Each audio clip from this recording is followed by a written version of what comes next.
দেখো না, প্লিজ না। তুমি এখন নিজের সেন্সে নেই। যখন সেন্সে আসবে তখন আমাকে ঘৃণা করবে, ভীষণভাবে ঘৃণা করবে। প্লিজ এমনটা করো না। প্লিজ আরিয়ান, আমাকে আজকে আটকেও না please. I miss you, I need your support please. কিন্তু তুমি এখন তোমার সেন্সে নেই, এজন্য তুমি এমনটা বলছো। কিন্তু কাল সকালে যখন তোমার নেশা কেটে যাবে তখন তুমি আমাকে ভুল বুঝবে, আমাকে ঘৃণা করবে। আর আমি কখনো তোমার ঘৃণার পাত্র হয়ে বেঁচে থাকতে পারবো না। প্লিজ অহনা, আমাকে এভাবে তুমি ধ্বংস করতে দিও না। তুমি নিজে সংযত হও প্লিজ, লক্ষ্মীটি। চুপ, আর একটাও কথা না, আর একটা কথাও আমি শুনতে চাই না। আজকে তোমাকে আমার চাই, খুব করে চাই, এতটা চাই, এতটা গভীর করে চাই যেখান থেকে ফিরে আসা দুজনের জন্যই ভীষণ কষ্টকর। আমার এই কষ্টের থেকেও কষ্ট খুবই সীমিত। প্লিজ প্লিজ আরিয়ান, প্লিজ না করো না, আমি মরে যাব আরিয়ান প্লিজ। হঠাৎ করে অহনার এমন করুণ গলা শুনে আরিয়ানের কি হলো বোঝা গেল না। সে হুট করে অহনার কাছে নিজেকে আত্মসমর্পণ করলো এবং অহনার একদম কাছে চলে গেল। আরিয়ান যখন অহনার একদম কাছে চলে এলো তখন অহনাও নিজের পাগলামো বন্ধ করে একদম শান্ত হয়ে গেল। অহনা আরিয়ানের গলা ধরে একদম নিজের কাছে নিয়ে আসে, এতটাই কাছে চলে আসে যে এখন আরিয়ানের গরম নিঃশ্বাস অহনার সমস্ত মুখে পড়ছিল। আর অহনা চোখ বন্ধ করে এই অনুভূতিটাকে নিজের মধ্যে নিয়ে নিচ্ছিল। আরিয়ান যখন অহনার দিকে লক্ষ্য করে দেখে অহনা চোখ বন্ধ করে অনুভূতিটাকে অনুভব করছে, তখন সে আর নিজেকে নিয়ন্ত্রণ করতে পারলো না। সে নিজের নিয়ন্ত্রণ হারিয়ে অহনার আরো কাছে চলে গেল এবং অহনার ঠোঁটের এক কোণায় নিজের ঠোঁট ছুঁয়ে দিল। অহনার সর্বাঙ্গ যেন কেঁপে উঠল বিদ্যুতের মতো। এরপর অহনা আরিয়ানের শার্টের কলার ধরে নিজের একদম কাছে নিয়ে এলো, যেন আরিয়ানের ভেতরে সে মিশে যেতে চাইছে। আরিয়ান মুহূর্তটাকে অনুভব করলো, খুব করে অনুভব করলো। অহনা হালকা করে চোখ খুলে দেখে আরিয়ান খুব গভীরভাবে অহনার দিকেই তাকিয়ে আছে। অহনা আরিয়ানের দু চোখে নিজের ছুঁয়ে দিল। অহনা আরিয়ানের দু চোখে নিজের ঠোঁট ছুঁয়ে দিল। আরিয়ান আবেশে নিজের চোখ বন্ধ করে নেয়। এরপর অহনা আরিয়ানের শার্টের উপরের দুটো বোতাম খুলে আরিয়ানের উন্মুক্ত বুকের উপর নিজের ঠোঁট ছুঁয়ে দেয়। এতে আরিয়ানের পুরুষত্বের ধৈর্যের বাঁধ যেন ভেঙে যায়। সে অহনাকে নিজের বুকের উপর থেকে তুলে অহনার চোখের দিকে গভীরভাবে তাকায় এবং অহনার ঠোঁট নিজের দখলে নিয়ে নেয় বেশ গভীরভাবে। অহনার ঠোঁটের মধ্যে নিজের আলাদা একটা দুনিয়া খুঁজে পায়। বেশ কিছু সময় পর অহনা আরিয়ানের সঙ্গ দেয় এবং আরিয়ানের পিঠের উপরে শার্ট খুব শক্ত করে আঁকড়ে ধরে। আরিয়ান অহনার চুলের মধ্যে আঙ্গুল জড়িয়ে ধরে এবং এক হাত দিয়ে অহনার পেছনের ব্লাউজের ফিতাটা খুলে দেয়। এরপর যে পিনটা দিয়ে অহনার ঘাড়ের কাছে শাড়ির আঁচলটা আটকানো ছিল সেই পিনটাও খুলে ফ্লোরের দিকে ছুঁড়ে মারে। এতে আরিয়ান লক্ষ্য করে দেখে অহনার শাড়ির আঁচলটা খুলে নিচে পড়ে যায়। বেশ কিছুক্ষণ পর আরিয়ান অহনার ঠোঁট ছেড়ে দেয় এবং দুজন দুজনার চোখের দিকে গভীরভাবে তাকিয়ে থাকে এবং ঘন ঘন শ্বাস নিতে থাকে। এরপর অহনা আবার আরিয়ানের একদম কাছে চলে আসে। এরপর আরিয়ানও আর নিজেকে আটকে রাখতে পারে না। সে পুরোপুরি অহনার মাঝে নিজের সমস্ত অস্তিত্বকে বিলীন করে দেয়। পুরো অন্ধকার ঘরে চার দেয়ালের মধ্যে শুধু আরিয়ান আর অহনার ঘন ঘন নিঃশ্বাসের শব্দ ছাড়া আর কোনো শব্দের অস্তিত্বই ছিল না। কিছু মুহূর্ত অতিবাহিত হওয়ার পরে আরিয়ান যখন বুঝলো অহনা হয়তো বা কষ্ট পাচ্ছে কারণ অহনার চোখের কোণ দিয়ে পানি পড়ছিল, তখনই আরিয়ান অহনাকে ছেড়ে দিতে চাইলে অহনা আরো শক্ত করে আরিয়ানকে নিজের সাথে মিশিয়ে নেয়। কতটা সময় অতিবাহিত হয়েছে আরিয়ান জানে না। দেয়াল ঘড়িটার দিকে তাকিয়ে দেখে ভোর 4:30 বাজে। একবার অহনার দিকে তাকিয়ে দেখে অহনা তার উন্মুক্ত শরীরটা নিয়ে বাচ্চাদের মতো গুটিয়ে মেরে আরিয়ানের কোলের মধ্যেই শুয়ে আছে। আর আরিয়ান এক হাত দিয়ে তাকে নিজের সাথে ধরে অন্য হাত মাথার নিচ দিয়ে ছাদের দিকে তাকিয়ে ভাবতে থাকে। আমি জানি না অহনা, সকালে তোমার রিয়াকশন কেমন হবে, তুমি কি ভাববে, আমি কিছু জানি না। শুধু এটুকু জানি, তুমি প্লিজ আমাকে ভুল বুঝো না। প্লিজ আমাকে ছেড়ে যেও না। প্লিজ আমাকে ঘৃণা করো না। তোমার ঘৃণা নিয়ে আমি বাঁচতে পারবো না, মরে যাব, সত্যি বলছি। আরিয়ান একবার ঘুমন্ত অহনার দিকে তাকিয়ে দেখে অহনাকে আবারও নিজের সঙ্গে মিশিয়ে নিয়ে নিজেও ঘুমিয়ে পড়ে। সকালের আলো জানলার কাঁচ ভেদ করে ভেতরে এসে অহনার চোখে পড়তে অহনার ঘুমটা ভেঙে যায়। সে আর মোড়াতে উঠে বসে। অহনা ঘুম থেকে ওঠার সাথে সাথেই বুঝতে পারলো আজকে কেমন যেন তাকে অন্যরকম লাগছে, অন্যরকম অনুভূতি হচ্ছে। অহনা নিজের হাত দিয়ে তার কপালের উপরে থাকা বেবি হেয়ারগুলো খুঁজে কানের নিচ নেয় এবং হঠাৎ করেই নিজের দিকে তাকিয়ে দেখে আঁতকে উঠে। সাথে সাথে নিজের গায়ে চাদরটা ভালোভাবে জড়িয়ে নেয়, কারণ অহনা একদম উন্মুক্ত শরীর নিয়ে বসে আছে। অহনা কিছুই মনে করতে পারছিল না কি হয়েছে তার সাথে, এখানে কেন, এবং তার অবস্থা এমন কেন। অহনা কিছুই বুঝতে পারছিল না। এমন সময় হুট করে অহনার নজর পড়ে আরিয়ানের দিকে। অহনার প্রচন্ড মাথা ব্যথা করছে। সে তার মাথায় হাত দিয়ে মাথার চুলগুলো খুব শক্ত করে টেনে ধরে এবং ঘটে যাওয়া ঘটনাটাকে মনে করার চেষ্টা করে, কিন্তু সে পুরোটাই ব্যর্থ হয়। গতকাল রাতের কোনো ঘটনাই তার মনে পড়ছে না। শুধু এটুকুই মনে আছে, সে স্টেজে নিশান ও প্রীতিকে একসাথে ডান্স করতে দেখে ভীষণ রেগে যায় এবং সে রাগের বশেই তার পাশে থাকা একটা ওয়াইনের গ্লাস তুলে গ্লাসের মধ্যে থাকা সমস্ত ওয়াইনটা খেয়ে নেয়। এরপর ওয়েটারের কাছ থেকে বেশ কয়েক গ্লাস ওয়াইন অর্ডার দিয়ে সেগুলোও চোখ বন্ধ করে এক নিঃশ্বাসে খেয়ে নেয়, কারণ অহনা এর আগে কখনোই ওয়াইন খায়নি। কিন্তু তার এতটাই জেদ চেপেছিল মাথায় যে তার চেয়ে খেতে কষ্ট হচ্ছিল, কিন্তু তারপরেও সে পুরোটাই খেয়ে নিয়েছিল। এরপর হঠাৎ করে অহনার মাথা ঘুরে ওঠে এবং পরবর্তীতে কি হয় তার কিছুই মনে পড়ছে না। অহনার মাথায় প্রচন্ড ব্যথা হচ্ছিল এবং ভীষণ কষ্ট হচ্ছিল, কিন্তু হঠাৎ করে অহনার খুব রাগ হতে থাকে এবং সে ধাক্কা দিয়ে আরিয়ানকে খাট থেকে ফেলে দেয়। হঠাৎ ধাক্কা খেয়ে তাল সামলাতে না পেরে ঘুমন্ত আরিয়ান মেঝেতে পড়ে যায় এবং ভীষণ আঘাত পায় পায়ে হাতে। আরিয়ান ঠিক বুঝে উঠতে না পেরে তার সঙ্গে কি হয়েছে সে হঠাৎ করে এসে সামনে তাকায় এবং দেখে অগ্নিদৃষ্টিতে তাকিয়ে আছে তার দিকে অহনা। আরিয়ানের আর বুঝতে বাকি রইল না যে সে ভয়টা পাচ্ছিল ঠিক সেটাই হলো। অহনা তাকে ভুল বুঝেছে। অহনা দৌড়ে এসে আরিয়ানের সামনে বসে, আরিয়ানের গলা চেপে ধরে এবং রাগের বশে বলে ওঠে, জানোয়ার কোথাকার, তোর এত বড় সাহস, তুই আমার গায়ে হাত দিস? তুই কি করেছিস আমার সাথে? তুই কি করে পারলি আমার সাথে এমনটা করতে? তোকে তো আমি বিশ্বাস করেছিলাম, আর তুই তুই কি করলি? তুই আমার বিশ্বাসটা ভেঙে দিলি। এইভাবে দুনিয়ার সব ছেলেই সমান। আজকে তুই প্রমাণ করে দিলি, দেহ পেলে পৃথিবীর সব ছেলেরাই শিয়ালের মতো ঝাঁপিয়ে পড়ে। দেখো অহনা, তুমি আমাকে ভুল বুঝতেছো। তুমি যেমনটা ভাবতেছো। চুপ, একদম চুপ। আর একটা কথা বলবি না।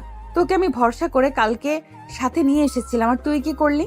তুই আমার ভরসাটা একদমই দুমড়ে মুচড়ে নষ্ট করে দিলি। তুই আমার অসহায়ত্বের সুযোগ নিয়ে আমার এত বড় ক্ষতি করে দিলি। তুই আমার ভরসাটা একদমই দুমড়ে মুচড়ে নষ্ট করে দিলি। তুই আমার অসহায়ত্বের সুযোগ নিয়ে আমার এত বড় ক্ষতি করে দিলি। ছি আরিয়ান, ছি। তোকে আমি জীবনেও ক্ষমা করতে পারবো না। তুই আজকে আমার যে সর্বনাশটা করলি তার জন্য আমি কখনোই তোকে ক্ষমা করব না। অহনা, আমার কথাটা একবার শোনো। কি শুনবো তোর কথা আমি? কি শোনাবি? তুই তুই যা করার তা তো করেই ফেলেছিস। এখন আর কি শোনা বাকি রয়েছে? বিশ্বাস কর, তোর ওই চেহারা আমাকে আর কখনোই দেখাবি না। কখনোই আমার সামনে আর আসবি না। জানোয়ার কোথাকার একটা। অহনা নিজের গায়ে চাদরটা ভালো করে জড়িয়ে ওয়াশরুমে চলে যায়। আরিয়ানকে কোনো কথা বলার সুযোগই দিল না। এদিকে আরিয়ান অনেকবার তাকে বোঝানোর চেষ্টা করেছে, অনেকবার অহনার সঙ্গে কথা বলার চেষ্টা করেছে, কিন্তু অহনা আরিয়ানকে কোনো কথা বলারই সুযোগ দেয়নি। সে সোজা ওয়াশরুমে গিয়ে দরজা বন্ধ করে শাওয়ার ছেড়ে দেয় আর শাওয়ারের নিচে বসে অঝোর ধারে কান্না করতে থাকে। এদিকে আরিয়ান কি করবে কিছুই বুঝে উঠতে পারছিল না। সে আগে থেকে জানতো যে অহনা এমন কিছুই করবে, কিন্তু অহনা যে এতটা করবে এটা আরিয়ান বুঝতে পারেনি। এবার আরিয়ানেরও ভীষণ খারাপ লাগতে থাকে। সে মনে মনে অনেক কষ্ট পায়। সে তো এমনটা চায়নি। অহনাই তো জোর করে আরিয়ানকেও চোখ দিয়ে পানি পড়তে শুরু করে। সে কি করবে কিছুই তো বুঝে উঠতে পারছিল না। কি করে অহনাকে বোঝাবে পরিস্থিতিটা? অহনা ঘন্টা কয়েক শাওয়ারের নিচে বসে থেকে হঠাৎ করে নিজের চোখের পানি মুছে উঠে দাঁড়ায়। তার চোখ মুখ একদম শক্ত ছিল। তাকে দেখে বোঝা যাচ্ছিল না যে সে এখন কি ভাবছে বা তার ভেতরে কি চলছে। সে এতবার ভেঙে পড়েছে, এতটাই ভেঙে পড়েছে যে নিজেকে সামলানোর ক্ষমতা তার নেই আর। একের পর এক ধকল সে নিতে পারছে না। অনা কোনো মতো উঠে দাঁড়িয়ে ভেজা কাপড়টা চেঞ্জ করে শুকনো কাপড় পরে নেয় এবং এলোমেলো পায়ে ওয়াশরুম থেকে বেরিয়ে আসে। কোনো দিকে না তাকিয়ে সোজা বেরিয়ে যায়। আরিয়ান ব্যালকনিতে দাঁড়িয়ে সিগারেট টানছিল। এমন সময় হুট করে দরজা খোলার শব্দে পেছন ফিরে তাকিয়ে দেখে অহনা বেরিয়ে যাচ্ছে। আরিয়ান হাতে চলন্ত সিগারেটটা ফেলে পা দিয়ে পিষে দৌড়ে অহনাকে আটকানোর চেষ্টা করে, কিন্তু অহনা তার আগে বেরিয়ে গাড়ি নিয়ে চলে যায়। আরিয়ান দৌড়ে এসেও অহনাকে ধরতে পারেনি। অহনা খুব জোরে গাড়ি চালিয়ে যাচ্ছে আর ভেতরে যেমন অশান্তি চলছিল, যে ঝড় চলছিল, সে কোনোভাবেই মেনে নিতে পারছিল না। আর আরিয়ানের মধ্যে এখন অপরাধবোধ কাজ করছিল। সে মনে মনে ভাবছিল কেন সে গত রাতে অহনাকে আটকাতে পারলো না, কেন সে অন্যায়টাকে আটকাতে পারলো না। সে চাইলেও তো আটকাতে পারতো, কেন সে তাকে সঙ্গ দিল? সে তো জানতো অহনা নিজের সেন্সে ফিরে আসলে এমন কিছুই ঘটবে। আরিয়ান আর কিছুই ভাবতে পারছিল না। তাই আরিয়ান আর সেখানে দাঁড়িয়ে না থেকে দ্রুত রুমে গিয়ে ফ্রেশ হয়ে রেডি হয়ে বেরিয়ে পড়ে বাড়ির উদ্দেশ্যে অহনাকে খুঁজতে। কারণ অহনা যে পরিমাণ মানসিকভাবে বিধ্বস্ত হয়ে আছে, এখন সে যদি কোনো ভুল সিদ্ধান্ত নিয়ে নেয়, নিজের কোনো ক্ষতি করে ফেলে, তাহলে আরিয়ান নিজেকে কোনোদিনও ক্ষমা করতে পারবে না। কোনোদিনও না। আরিয়ান সোজা অহনাদের বাড়িতে আসে, কারণ আরিয়ান জানে এখন অহনা কোনোভাবেই আরিয়ানদের বাড়িতে যাবে না, গেলে নিজের বাড়িতেই যাবে। তাই সে আর সময় নষ্ট না করে সোজা চলে আসে ওদের বাড়িতে। আরিয়ান অহনাদের বাড়িতে এসে কলিং বেল দেয়। অনু দরজা খুলে দেয়।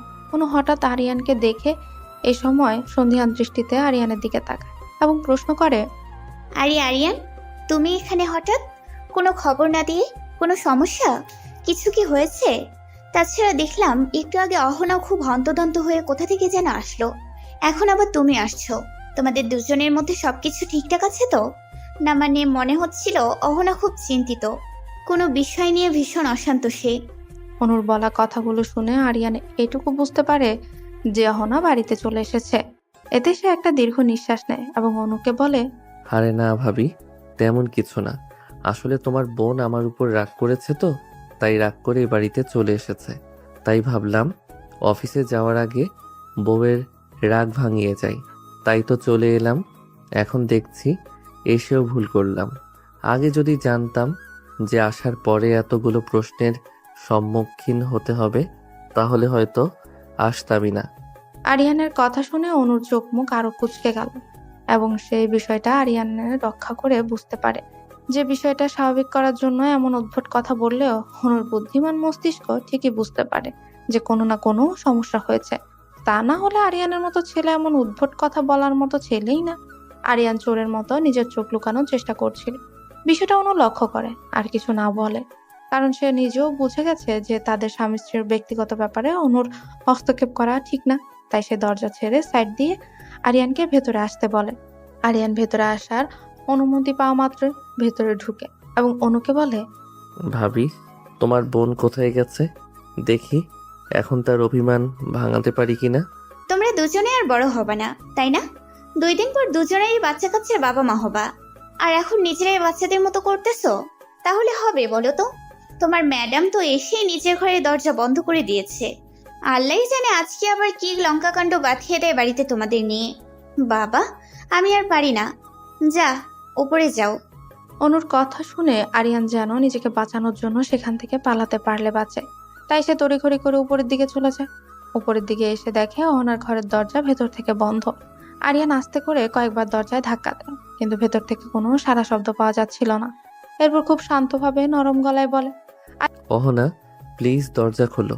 প্লিজ লক্ষ্মীটি, আমাকে একবার এক্সপ্লেইন করার সুযোগ তো অন্তত দাও। তুমি আমাকে ভুল বুঝছো। প্লিজ অহনা। আরিয়ান অনেকক্ষণ দরজা ধাক্কাধাক্কি করার পরেও যখন ভেতর থেকে কোনো সাড়া আসছিল না, তখন আরিয়ান ভীষণ চিন্তিত হয়ে পড়ে। অহনার আগের বসে যেন আবার ভুলভাল কিছু না করে বসে, নিজের কোনো ক্ষতি না করে। আরিয়ানের এবার চিন্তায় ঘাম ছুটে যায়। সে এবার একটু জোরে অহনার ঘরের দরজা ধাক্কা দেয় এবং বলতে থাকে, দেখো অহনা, প্লিজ, এবার কিন্তু খুব বেশি বেশি হয়ে যাচ্ছে। আমার কিন্তু খুব ভয় করছে অহনা। প্লিজ দরজাটা খোলো। তুমি যদি এখন দরজাটা না খোলো, তাহলে কিন্তু আমি দরজাটা ভেঙে ফেলতে বাধ্য হব। তখন কিন্তু তুমি আমার কোনো দোষ দিতে পারবে না। আমি তোমাকে সাবধান করিনি। প্লিজ লক্ষ্মীটি, কথা শোনো। দরজাটা খোলো। আমার কথাটা শোনো। একটা কথা, সেটা শুনে দরজা খুলো, তারপর আমি চলে যাব। প্লিজ অহনা, দেখো আমি 3 পর্যন্ত বলবো। এর মধ্যে যদি তুমি দরজাটা না খোলো, তাহলে কিন্তু আমি দরজাটা ভেঙে ফেলবো। 1, 2, 3। আরিয়ান পরবর্তী কথাটা শেষ করার আগে হুট করে দরজাটা খুলে যায়। অহনা দরজা খুলে আরিয়ানের দিকে আরো ক্ষিপ্ত নজরে তাকায় এবং বলে, এই কি সমস্যা? তুই এভাবে বারবার আমাকে বিরক্ত কেন করছিস? একবার আমার ক্ষতি করে তোর স্বাদ মেটেনি, তাই না? আবার এসেছিস, কি চাই তোর? যা চাই সেটা তো তুই ছিনিয়েই নিয়েছিস। এখন আবার কেন আমাকে বারবার বিরক্ত করছিস? দেখ, তোকে আমি সাবধান করে দিচ্ছি, আমাকে বারবার বিরক্ত করবি না। আমার কিন্তু ভালো লাগছে না। এরপর আমি কি করব আমি নিজেই জানি না। দেখো অহনা, এবার কিন্তু তুমি একটু বেশি বেশি করছো। তুমি আমার কথা তো একবার শুনবে। তুমি আমার কোনো কথাই শুনছো না, বারবার তুমি আমাকে দোষারোপ করে যাচ্ছ। আচ্ছা ঠিক আছে, আমি মেনে নিচ্ছি আমি করেছি, আমি অন্যায় করেছি। আসলে আমি অন্যায় করিনি, কারণ নিজের সাথে ঘনিষ্ঠ হওয়া কোনো সময় অন্যায় কিছু হতে পারে না। আমি যা করেছি বেশ করেছি, আমার স্ত্রীর সাথে করেছি, এতে তোমার কোনো কথা বলার জায়গা নেই। আমি যা করেছি এটা ছিল আমার হক, আর আমার হক আমি বুঝে নিয়েছি। এতে আমি তোমাকে কোনো কৈফিয়ত দিতে পারবো না। কিসের স্বামী আর কিসের স্ত্রী? আমি তোকে নিজের স্বামী হিসেবে মেনে নিলাম, যে বিয়েটাই আমি মানি না, সেখানে তোকে নিজের স্বামী হিসেবে মেনে নেওয়া তো অনেক দূরের কথা। দেখ, তুই নিজেও জানিস আমাদের বিয়েটা কোনো পরিস্থিতিতে হয়েছিল। তাই প্লিজ আর কখনো নিজের স্বামীর হওয়ার অধিকার নিয়ে আমার সামনে আসবি না। ছি, আমার ভাবতেই অবাক লাগছে, তুই এতটা অন্যায় করার পরেও কিভাবে আমার সামনে দাঁড়িয়ে এত জোর গলায় কথা বলছিস? তোর কি লজ্জাবোধ নেই? তোর কি মান সম্মান নেই? তুমি কিন্তু এবার বেশি বাড়াবাড়ি করছো অহনা। দেখো, বিয়েটা যেভাবেই হোক, বিয়েটা আমাদের হয়েছে।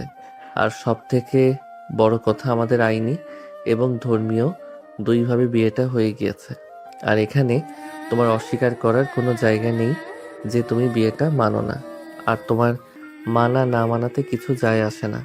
আমি মানি, এতেই হবে। আর আমি মানি জন্যই আমার স্ত্রীর কাছে আমি গিয়েছি। আর এর জন্য আমি সত্যি বিন্দু পরিমাণ অনুতপ্ত নই। যদিও আমার খারাপ লাগা ছিল, কারণ তুমি তখন সেন্সে ছিলে না। কিন্তু এখন তোমার কথাগুলো শুনে মনে হচ্ছে আমি ভুল বা অন্যায় কিছু করিনি। তোমার মতো মেয়েকে সোজা করতে হলে কিছু কিছু সময় অন্যায় পথ অবলম্বন করতে হয়। তোর মতো ছোট লোকদের কাছ থেকে এর থেকে বেশি আর কিছু আশা করা যায় না, বুঝলি? তোরা কোনো সময় বিশ্বাসের যোগ্য হতে পারিস না। কথায় আছে না, পায়ের জুতাকে মাথায় তুললে তখন তারা মাথায় উঠে আসতে শুরু করে। তোর অবস্থা হয়েছে ঠিক তাই। তুই আমার পরিবারের অসহায়ত্বের সুযোগ নিয়ে আমাকে বিয়ে করেছিস, এবং সেটা সুযোগ নিয়ে তুই আমার বাড়িতে এন্ট্রি নিয়েছিস। আর এখন আমার অসহায়ত্বের সুযোগ নিয়ে তুই আমার সাথে অন্যায় করেছিস, এখন আবার বড় বড় কথা বলছিস। তোর মুখে এত বড় বড় কথা মানায় না। বিশ্বাস কর, ভাইকে আমার আপুর পেছনে লেলিয়ে দিয়ে আমার আপুর জীবনটা নষ্ট করেছিস। অহনার কথাগুলো শুনে আরিয়ানের যেন মাথায় আকাশ ভেঙে পড়ে। আরিয়ান জানে যে অহনার রেগে আছে, অভিমান করে আছে, তাই সে যা নয় তাই বলছে। কিন্তু তাই বলে তো আরিয়ান নিজের পরিবারের অপমান সহ্য করতে পারে না। অহনা কোনোভাবেই তার ভুলের জন্য তার পরিবারকে অসম্মানিত করতে পারে না। আরিয়ান ভীষণ কষ্ট পায় ভেতর ভেতর, এবং তার ভেতরে যেন সবটা ভেঙে চুরমার হয়ে যায়। এখন আরিয়ানের ঘেন্না হচ্ছে নিজের প্রতি, কারণ যে সন্তানের জন্য তার পরিবারকে ছোট হতে হয়, সে সন্তানের বেঁচে থাকার কোনো অধিকারই নেই। আরিয়ানের চোখ ঝাপসা হয়ে আসে। আরিয়ান বুঝতে পারে হয়তোবা এবার তার চোখ থেকে বৃষ্টি পড়বে, তাই সে নিজেকে কোনো মতে সামলানোর মিথ্যা প্রচেষ্টা করে আর চোখের জল আটকানোর চেষ্টা করে, এবং কাটা কাটা গলায় অহনাকে বলে, আমি তোমাকে ভালোবাসি অহনা, কিন্তু এর মানে এই নয় যে তুমি আমার পরিবারকে নিয়ে যা নয় তাই বলবে। সেটা আমি মেনে নেব, কিন্তু তুমি আজকে যেটা করলে সেটা খুবই অন্যায় করলে। আসলে ভুল বা অন্যায় নয়, তুমি আজকে যেটা করলে সেটা একদম পাপ করলে। এটা তোমার একদম করা উচিত হয়নি। আমি মানছি আমি ভুল করেছি, আমি অন্যায় করেছি। এর জন্য তুমি আমাকে যত পারো শাস্তি দাও, মারো, যা খুশি তাই করো। কিন্তু তাই বলে তুমি আমার ভুলের জন্য আমার পরিবারকে এতটা অসম্মান করে কথা বলতে পারো না। তাদের তো কোনো দোষ নেই, তারা তো কোনো অন্যায় করেনি, তাহলে কেন তাদেরকে এতটা অসম্মানিত হতে হবে? ঠিক আছে, তুমি চাইছো তো আমি তোমার জীবন থেকে চলে যাই। আমি চলে যাব, অনেক দূরে যাব। কিন্তু আজকে তুমি যেটা করলে, এর জন্য তুমি সারা জীবন পস্তাবে। তুমি নিজে একদিন আমাকে খুঁজবে, নিজে আমার কাছে ভালোবাসার দাবি নিয়ে আসবে। সেদিন হয়তো অনেক দেরি হয়ে যাবে, কিন্তু আজকের এই অপমানটা আমি কোনোদিনও ভুলবো না অহনা, কোনো দিনও না। আরিয়ানের কথাগুলো এক নিঃশ্বাসে বলে অহনাকে আর কোনো কথা বলার সুযোগ না দিয়ে সেখান থেকে চলে যায়। আরিয়ান চলে যাওয়ার পরেই অহনা এক নজরে আরিয়ানের দিকে চেয়ে থাকে। তার যেন খুব খারাপ লাগতে লাগলো। আসলে আরিয়ান যেটা বলে গেল সেটা তো ভুল কিছু বলে যায়নি, সেটা তো কিছু বলে যায়নি। সেদিন যেমন অহনা বাধ্য হয়ে বিয়েটা করেছিল, তেমনি আরিয়ানকেও তো বাধ্য হয়ে বিয়েটা করতে হয়েছিল। আরিয়ান তো নিজের ইচ্ছায় বিয়েটা করেনি। তাহলে অহনা কেন তাকে ছোট করে এত কথা বলল? সে তো নিজের ইচ্ছায় অহনার কাছে আসেনি। গত রাতে কি হয়েছে সেটা অহনা জানে না। অহনার উচিত ছিল গতকাল কি হয়েছে পুরো বিষয়টা জানার, কিন্তু না জেনে সে আরিয়ানকে যা নয় তাই বলে অপমান করেছে। অহনার এবার অপরাধবোধ কাজ করতে লাগলো ভেতর থেকে। সে মনে মনে ভাবলো, অহনা, কি করছিস তুই? কি পাগল হয়ে গেছিস? তুই এত পাগলামি কি করে করছিস? তুই তো এমন ছিলি না, তাহলে তুই কেন এমন হলি? তুই কেন এমন ব্যবহার করছিস? তুই তো আগে কখনো এমন করতিস না। অহনা কথাগুলো মনে মনে ভেবে হঠাৎ করে নিজের চুল খুব জোরে চেপে ধরে চিৎকার দিয়ে ওঠে এবং বলে ওঠে, কোন নিশান? এটা কেন এমনটা করলে তুমি আমার সাথে? দেখেছো তুমি আমাকে কোথায় কোথায় থেকে নামিয়ে এনেছো, কি থেকে কি বানিয়ে দিয়েছো। আমি আস্তে আস্তে পাগল হয়ে যাচ্ছি নিশান। তুমি কেন এমনটা করলে? তুমি কি, আমি কি এমন অন্যায় করেছিলাম? আমার কি এমন দোষ ছিল যার জন্য তুমি আমার সাথে এতটা অন্যায় করলে? কথাগুলো বলে অহনা ধপ করে মেঝেতে বসে পড়ে। এমন সময় অনু অহনার ঘরে আসে এবং অহনাকে এভাবে কান্না করতে দেখে অনুর ভীষণ খারাপ লাগে। সে অহনার কাছে এসে অহনার মাথায় হাত রাখে। হঠাৎ নিজের মাথায় এমন আদরে স্পর্শ পেয়ে অহনা পেছন ফিরে তাকায়, দেখে অনু দাঁড়িয়ে আছে। দেখে নিজেকে আর ধরে রাখতে পারে না অহনা। অহনা উঠে দাঁড়ায় এবং বোনকে খুব শক্ত করে জড়িয়ে ধরে আর অযোধ্যারায় কান্না করতে থাকে। অনু বোনকে কান্না করতে দেখে অশান্ত হয়ে পড়ে এবং বোনকে সান্ত্বনা দেওয়ার জন্য নিজের বুকের সাথে আঁকড়ে ধরে অহনার মাথায় আদুরে হাত বুলিয়ে দিতে থাকে। ধরে নিয়ে অহনাকে বেডের উপর বসিয়ে দেয়। অহনা বড় বোনের কোলে মাথা রেখে শুয়ে থাকে আর অনু আস্তে আস্তে অহনার মাথায় বিলি কেটে দেয়। এভাবে বেশ কিছু সময় ধরে দু বোনের মাঝে নীরব সান্ত্বনা বয়ে চলে। অনু অহনার মাথায় হাত বুলিয়ে দিচ্ছিল আর অহনা চোখ বন্ধ করে সেটা অনুভব করছিল। আসলে বড় বোনেরা এমনই হয়। বড় বোন তো মায়ের পরে মায়ের দায়িত্ব পালন করে, কিন্তু অহনা কতটা লাকি, সে দুনিয়াতে দুইজন মাই পেয়েছে। একটা তার নিজের মা আর একটা হলো তার বড় বোন। অহনাকে অনেক বেশি ভালোবাসে, ছোটবেলা থেকে নিজের সন্তানের মতো আগলে রেখেছে, ঠিক যেমনটা ওদের মা ওদের দুজনকে রাখে। বাবু, অহনা হুট করে অনুর এমন আদরে গলা শুনে চোখ খুলে তাকায় অনুর দিকে। দেখে অনু গভীর এক দৃষ্টিতে অহনার দিকেই তাকিয়ে আছে। হঠাৎ অহনা তাকাতেই দুজনের চোখে চোখ পড়ে। অনু এবার অহনার চোখের দিকে তাকিয়ে বলে ওঠে, অহনাকে নিজের দিকে এমন ভাবে তাকিয়ে থাকতে দেখে অনু নিজেই আবার বলে ওঠে, তোকে আজকে একটা গল্প শোনাই, বুঝলি? তোর ভাইয়া আর আমি একই ইউনিভার্সিটিতে পড়তাম, নর্থ সাউথ ইউনিভার্সিটি। আমরা দুজনে ভিন্ন ডিপার্টমেন্টের ছিলাম। কখনো তো আমাদের মাঝে দেখা হতো না। আমি তোর ভাইকে চিনতাম না পর্যন্ত, অথচ আমরা 2 বছর একসাথে একই ইউনিভার্সিটিতে ছিলাম, কিন্তু কেউ কাউকে চিনতাম না। এটা যদিও আমি জানতাম শুধুমাত্র যে আমরা কেউ কাউকে চিনি না, কিন্তু তোর ভাইয়ের দিক থেকে বিষয়টা একদম ভিন্ন। ইউনিভার্সিটির প্রথম দিন থেকে নাকি তোর ভাইয়া আমাকে ফলো করতো। আমি কি করতাম, কোথায় যেতাম, কার সাথে যেতাম, কি করতাম, সবকিছুই লক্ষ্য করতো। বিষয়টা খুব অবাক করার মতো, তাই না? ঠিক তাই হয়েছে। তোর ভাইয়া 2 বছর ধরে আমাকে শুধু ভার্চুয়াল লাইফে না, সোশ্যাল লাইফেও এবং ব্যক্তিগত জীবনেও স্টক করে গিয়েছে। শুনতে খারাপ লাগলেও এটাই সত্যি। কারণ আমার এটা খারাপ লাগছে না, কারণ ঠিক এই কারণটার জন্যই আমার সাথে অনেক বড় একটা অন্যায় হওয়া থেকে তোর ভাইয়া আমাকে উদ্ধার করতে পেরেছে। অন্যায় হওয়ার হাত থেকে রক্ষা করেছে মানে? বুঝলাম না, তুই আবার কি বিপদে পড়েছিলি আপু? শুধু বিপদ না রে, আমার জীবনটা ধ্বংস হয়ে যেতে লেগেছিল, কিন্তু তোর ভাইয়া ছিল বলে এখন পর্যন্ত আমি তোর সামনে জীবিত দাঁড়িয়ে আছি। আমার ডিপার্টমেন্টের একটা ছেলে, নাম ছিল বিদ্যুৎ। বিদ্যুৎ ছিল পুরো ইউনিভার্সিটি সকল মেয়েদের ক্রাশ। আমি যখন প্রথম প্রথম ইউনিভার্সিটিতে যাই, তখন বিদ্যুৎকে দেখে আমি নিজেও ক্রাশ খাই। তাকে আমার অনেক ভালো লাগে। আমি লুকিয়ে লুকিয়ে বিদ্যুৎকে দেখতাম, তাকে লক্ষ্য করতাম, কিন্তু সাহস করে কখনো তাকে বলে উঠতে পারতাম না যে আমি তাকে ভালোবাসি। কিভাবে বলবো বল, যেখানে ও সব মেয়েদেরও ক্রাশ। আমি নিজে অনুভূতিগুলোকে নিজের মধ্যে তাকে রেখেছিলাম, কিন্তু আমাকে অবাক করে দিয়ে হঠাৎ করে একদিন ও নিজে আমাকে প্রপোজ করে বসে। আমি কি করব কিছু বুঝে উঠতে পারছিলাম না। এরপর আর কোনো কিছু না ভেবে ওকে গ্রহণ করি। বিদ্যুতের সাথে আমার পরিচয় গড়ে ওঠে আস্তে আস্তে। সে পরিচয় করে ওঠে বন্ধুত্বের সম্পর্কে। আমি আর বিদ্যুৎ খুব ভালো বন্ধু হয়ে আমরা দুজনে একসঙ্গে ক্লাসে যেতাম, একসঙ্গে ক্লাস শেষ করি আড্ডা দিতাম, বন্ধু বান্ধবদের সাথে ঘুরতে যেতাম। আস্তে আস্তে যখন আমি বুঝতে পারি যে না, আমাদের বন্ধুত্বের সম্পর্কটা এবার অনেক দূর এগিয়ে গেছে, প্রেমের সম্পর্ক নিয়ে যাওয়া উচিত, তখন আমরা দুজনে একটা সম্পর্কে জড়িয়ে পড়ি। বিদ্যুৎ আমার সাথে ছোট ছোট বিষয় ভাগ করে নিত, আমার জন্য অনেক উদ্ভট কাজ করত। ফুল এনে দিত, আইসক্রিম এনে দিত, রাতে বাড়ির সামনে এসে দাঁড়িয়ে থাকতো, যেটা আমার খুব ভালো লাগতো। আমি ভাবতাম হয়তো সে আমাকে ভালোবাসে, খুব বেশি ভালোবাসে। তুই ভাবতিস তোকে ভালোবাসে? মানে বুঝলাম না। তার মানে সে তোকে ভালোবাসেনি কখনো? একদিন ইউনিভার্সিটিতে যাওয়ার পরে আমি অনেক জায়গায় খুঁজি, কিন্তু কোথাও বিদ্যুৎকে খুঁজে পাই না। পুরো ইউনিভার্সিটি খোঁজার পরে যখন আমি বিদ্যুৎকে খুঁজে পাচ্ছিলাম না, তখন আমি ক্লাসের দিকে যাচ্ছিলাম। এমন সময় হঠাৎ করে একটা ফাঁকা ক্লাসরুম থেকে বিদ্যুতের গলার শব্দ ভেসে আসছিল। আমি তখন বিদ্যুৎকে খুঁজতে খুঁজতে সেই ক্লাসরুমের দিকে যাই। হঠাৎ করে ক্লাসরুমের দরজার কাছে এসে আমার পা দুটো যেন থমকে যায়। কেউ যেন আমাকে শক্ত করে সেখানে আটকে রাখে। আমার পৃথিবী যেন ঘুরে ওঠে, চোখ দুটো ঝাপসা হয়ে আসে।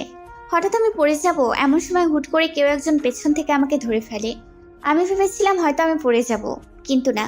আমি চোখ খুলে দেখি কেউ একজন আমাকে ধরে দাঁড়িয়ে আছে। একজন অপরিচিত ছেলে আমাকে ধরে আছে দেখে আমি উঠে দাঁড়াই এবং তাকে সরি বলে আবারও সামনের দিকে তাকাই। আমি সামনের দিকে তাকিয়ে দেখি আমার সামনে আমার ভালোবাসার মানুষটি, যাকে আমি এতদিন ধরে চিনি, সেই মানুষটি খুব অচেনা, খুব অজানা। কারণ আমার সামনে অন্য একটা মেয়ের সঙ্গে সে ঘনিষ্ঠ অবস্থায় ছিল। আমার যেন পুরো পৃথিবী এলোমেলো হয়ে গিয়েছিল। হঠাৎ করে আমি যখন পিছনে ফিরে আসব, তখন দরজার সাথে ধাক্কা লেগে শব্দ হয়। বিদ্যুৎ পেছন ফিরে তাকিয়ে দেখে আমি দাঁড়িয়ে আছি। তখন সে আমাকে আমার পেছনে আটকানোর চেষ্টা করে। সে আমার সামনে এসে দাঁড়ায়। দেখো অনু, তুমি যেটা ভাবছো সেটা একদম ঠিক না। আমাদের মধ্যে নিশ্চয়ই একটা মিসআন্ডারস্ট্যান্ডিং হচ্ছে। দেখো, আমাকে এক্সপ্লেন করতে দাও বিষয়টা কি হয়েছে। ছেড়ে দাও আমাকে, ছাড়ো বলছি। একদম আমাকে তোমার নোংরা হাত দিয়ে ছুবে না। আমি কি বলবো কিছুই বুঝে উঠতে পারছি না। তুমি এতটা জঘন্য, এতটা জঘন্য। আমি এতদিন বুঝে উঠিনি, এর জন্য আমার নিজের প্রতি ঘৃণা হচ্ছে। আমি এমন একজন মানুষকে ভালোবেসেছি, এমন কুৎসিত একজন মানুষকে ভালোবেসেছি। দেখো, তুমি যা ভাবছো সেটা ঠিক না।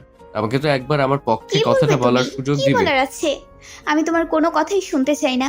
তুমি আমার থেকে এখন দূরে দূরে থাকবে। আমি যেন কখনো তোমাকে আমার আশেপাশে দেখতে না পাই। আমার কথা শোনার পরে বিদ্যুৎ জোরে জোরে হাসতে থাকে। কি কুৎসিত ছিল সে হাসিটা। আমি সামনে তাকিয়ে দেখি সে আমাকে উপেক্ষা করে হাসাহাসি করছে। আমি যখন তার দিকে তাকালাম, তখন সে আমাকে দেখে আমার দিকে এগিয়ে আসে এবং আমাকে বলে, তোমার দিকে তাকাবো না? মানে তুমি কি পাগল হয়ে গেছো? তোমার আশপাশে না থাকলে আমার চলবে কি করে? তুমি তাহলে আমার সোনার ডিম পাড়া হাঁস। তুমি কি করে ভাবলে তোমার মতো একটা মেয়ের জন্য আমি আমার স্বভাব পরিবর্তন করব? কখনো তোমার সাথে থাকতে থেকে একটা মেয়ে আমার জন্য পাগল, পুরো ইউনিভার্সিটি মেয়েদের ক্রাশ। আমি তোমাকে ভালোবাসার অভিনয় করেছি শুধুমাত্র তোমার বাবার টাকার জন্য। তুমি মাসে মাসে যে খরচটা দাও, তাতে আমার দিব্যি পুরো মাস চলে যায়। তখন ভেবে দেখলাম, শুধুমাত্র একটুখানি ভালোবাসার অভিনয় করার পরে যদি নিজের খরচ সুন্দরভাবে উঠে আসে, তাহলে ঠিক করলাম অভিনয় কি এমন ক্ষতি হবে। বিদ্যুৎ, তুমি এতটা খারাপ? তোমাকে আমি কতটা ভালোবাসতাম। তুমি আমার ভালোবাসার সার্কাস বানিয়ে রেখেছো। আমি তোমাকে কখনো ক্ষমা করব না। তোমার ক্ষমা আমার চাই না, তবে আমার যখন যা লাগবে এতদিন যেমন তুমি দেখেছো ঠিক তেমনি এখনো তোমারই দেখা লাগবে। অসম্ভব। তোর মতো জানোয়ারের কোনো দায়ভার আমি নিতে পারবো না। তোকে আমি আর একটা কানা করিয়েও দেবো না। সুইটার, তুমি না দিলে তোমার কি হবে? তুমি নিজেও জানো না আমি তোমার এমন দশা করব না, নিজের কাছে নিজের মুখ দেখাতে পারবে না, সমাজে মুখ দেখাতে পারবে। তুই যা পারিস তাই করে নে। অনুর কথা শুনে বিদ্যুৎ অনুর হাতে নিজের ফোনটা তুলে দেয়। যে ফোনের স্ক্রিনের দিকে উনি তাকালো, অমনি ওনার যেন পায়ের নিচ থেকে মাটি সরে গেল। সে অবাক হয়ে বিদ্যুতের মুখের দিকে তাকালো। তাকিয়ে দেখলো বিদ্যুৎ খুব বিশ্রীভাবে হাসছে। অনু অবাক হয়ে বেদুর দিকে তাকাতে বিদ্যুৎ ফোনটা কেড়ে নেয় এবং অনুকে বলে, তুমি যদি এখন আমার কথা না মানো তাহলে আমি এই ছবি ভাইরাল করে দেব। তখন বুঝতে পারছো তোমার তোমার পরিবারের মান সম্মানে কি হবে? সমাজ তোমাদের পরিবারকে তোমাকে কি নজরে দেখবে? নিজের ভালো যদি দিতে চাও তাহলে আমাকে আগামী 1 সপ্তাহের মধ্যে 10 লাখ টাকা দিল। বিদ্যুতের কথা শুনে অনুর মাথা ঘুরতে লাগলো। সে কিভাবে এতদিন এমন একটা জানোয়ারের সঙ্গে সম্পর্কে থেকেছে সে বুঝে উঠতে পারছে না। অনু অঝরে কাঁদছে। এমন সময় পেছন থেকে একজন বলে ওঠে, দুর্বলতা কখনো কারোর সামনে প্রকাশ করতে নেই, এতে সামনের ব্যক্তি আরো বেশি আঘাত করার সুযোগ পায়। হুট করে পেছন থেকে এমন কথা শুনে দুজনেই পেছনে তাকিয়ে দেখে। অনু অবাক হয়ে ভাবে, আরে এটা তো সেই ছেলেটা যে আমাকে একটু আগে পড়ে যাওয়ার হাত থেকে বাঁচিয়েছে। অয়ন সামনের দিকে এগিয়ে আসে এবং বিদ্যুৎ কিছু বুঝে ওঠার আগে ওর হাত থেকে ফোনটা কেড়ে নিয়ে নেয়। বিদ্যুৎ যখন কিছু বলতে যাবে এমন সময় হুট করে অয়ন তার হাত উঁচু করে তুলে আয়নাকে থামিয়ে দিয়ে বলল, আরে বোকা, তুই কি ভুলে যাচ্ছিস ও যদি তোকে বাঁচাতেও পারে তাহলে ওই কিন্তু আবার তোকে মারতেও পারে। তুই যে ওকে ব্ল্যাকমেল করছিস এই কথাটা যদি কোনোভাবে ওর পরিবার জানতে পারে, তুই কি একবারও ভেবে দেখেছিস ওর বাবা জানতে পারলে কি হবে? ওর বাবা তো তোকে গায়েব করে দিবে। তোর মতো বিদ্যুতের ক্ষমতাও নেই ওর বাবার সাথে পাঙ্গা নেওয়ার, যে এমন বাবার মেয়ের সঙ্গে পাঙ্গা নিয়েছিল। অয়নের কথা শুনে বিদ্যুৎ দেবা সত্যি ভয় পায়, কারণ অয়ন একটা কথাও মিথ্যে বলেনি। অনুর বাবার যে ক্ষমতা, এতে অনুর বাবা যদি জানতে পারে তার মেয়েকে বিদ্যুৎ অসময় করছে, তাহলে অনুর বাবা বিদ্যুৎকে সত্যি সত্যি গায়েব করে দিতে এক সেকেন্ডও ভাববে না। তাই তো বিদ্যুৎ আগ বাড়িয়ে কোনো কথা বলার সুযোগ না দিয়ে অনুর কাছে ক্ষমা চেয়ে সেখান থেকে চলে যায়। ধন্যবাদ আপনাকে। It's my pleasure. আর একটা কথা সব সময় মনে রাখবেন, কখনো কারোর সামনে নিজের দুর্বলতা প্রকাশ করবেন না। দুর্বলদের মানুষ আরো দুর্বল করে দেয়, তাই কারো হাতে এতটা অধিকার কখনোই দিবেন না। সেদিন ওর কথা শুনে আমার এতটা ভালো লেগেছিল কি বলবো। ও যাওয়ার আগে বিদ্যুতের ফোন আমার হাতে দিয়ে যায় এবং আমি সবকিছু নষ্ট করে দেই। এরপর থেকে বিদ্যুৎ আর কখনো আমাকে বিরক্ত করার সাহস পায় না। তুই জানিস সেদিনের সেই ছেলেটা কে ছিল? অনুর কথা শুনে অহনা অবাক চোখে অনুর দিকে তাকায় এবং জানতে আগ্রহ প্রকাশ করে সেদিনে সেই ছেলেটা কে ছিল, যেভাবে সাহসিকতার সাথে অনুকে বিদ্যুতের মতো খারাপ একটা ছেলের হাত থেকে রক্ষা করেছে। বোনের দিকে তাকিয়ে দেখে তার বোন উৎসাহ চোখে তার দিকে তাকিয়ে আছে। অনু তার বোনের চোখের ভাষা পড়ে বুঝতে পারে তার বোন এখন কি চাইছে, তাই অনু আর দেরি না করে বলতে শুরু করে। সেদিনের সেই ছেলেটা আর কেউ নয়, তোর দুলাভাই ছিল। অনুর বলা কথাগুলো শুনে অহনা লাফিয়ে ওঠে এবং বলে, তার মানে এইভাবে এখান থেকে তোদের প্রেমের সম্পর্ক শুরু হয়, তাই না? তবে যাই বল তাই বল, তুই কিন্তু ভীষণ লাকি, বুঝলি? কারণ ভাইয়া তোকে কতটা ভালোবাসে, তোকে বিশ্বাস করে। তুই কি জানিস আরিয়ান অয়নের থেকেও বেশি পর্ব ভালো, ও তোকে অনেক ভালোবাসে। জানিস ও আমাকে অনেক আগেই বলেছিল ও তোকে ভালোবাসে, কিন্তু আমি কখনো কারো মাঝে আসতে চাই না। আমি জানতাম তুই নিশানকে ভালোবাসিস, তাই নিশানও যে বিদ্যুতের মতো বের হবে আমি বুঝতে পারিনি। এই জন্য আমি আরিয়ানকে বলেছিলাম তোর মনে জায়গা করে নিতে, ও যেন তোর মনে জায়গা করে নিতে পারে। তাহলে আমি নিচে দাঁড়িয়ে থেকে ওর সঙ্গে তোর বিয়ে দেব। কিন্তু বেচারা চেষ্টা করলো, তুই লক্ষ্য করলি না, এটা তোর ব্যর্থতা। কথাটা বলে অনু অহনার কপালে হালকা করে একটা চুমু দিয়ে উঠে গেল আর অহনা যাওয়ার দিকে চেয়ে রইল। অহনা আজকে আবার ওই একই ক্লাবে গেছে, গিয়ে আজকেও দেখে নিশান অন্য আরেকটা মেয়ের সঙ্গে বসে আড্ডা দিচ্ছিল। নিশান হয়তো এখনো লক্ষ্য করেনি তাকে। নিশানের এই ব্যবহার দেখে অনার আরো খারাপ লাগে, কিন্তু হঠাৎ করে অনু হ্যাক বলা কথাটা অনার মাথায় যেন বারবার বাড়ি খাচ্ছিল।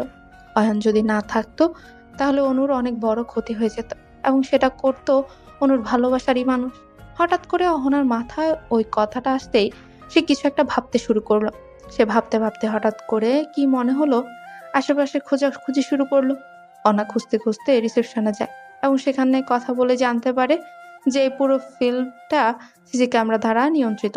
তাই সে বা সিসি ক্যামেরার মনিটর রুমে খুঁজতে শুরু করে।